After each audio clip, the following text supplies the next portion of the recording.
Magandang araw mga ka-vlogger. May kwento ko sa inyo tungkol sa isang pare. Imbitado siya sa isang pistahan na isang baryo dahil ang mga simbahan doon wala namang mga pare, kapilya lang. Imbitado yung isang pare para magmisa.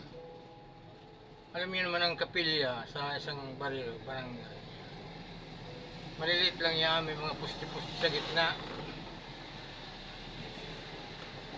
Tapos yung pagkaumaga, pagkapistahan, siyempre maaga pa naman. Kasi may medyo una ng kapilya, misa ng pare, may basketbulan.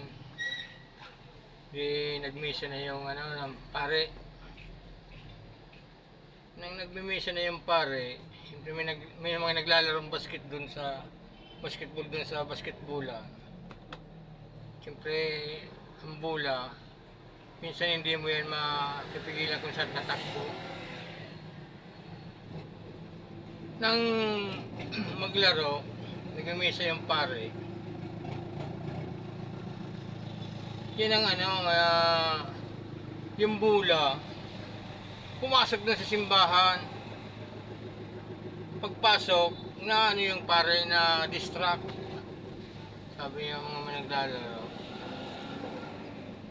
Kinuha niya yung bola, sabi ng pare, mga pilyo yung mga naglalaro na yan.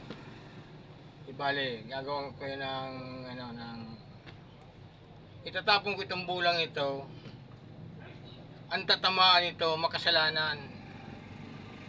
Yung pare nawakan yung bola. Tapos ibinato niya. Pagbatong ganon, siyempre may mga haligi sa gitna. Tumama doon sa haligi, bumalik yung bola. Tinamaan yung pare sa noo. Yung sabi niya, pag tinamaan ng bola, makasalanan, sabi ng pare. Nakaisip ng rason, sabi niya, oops! Testing lang!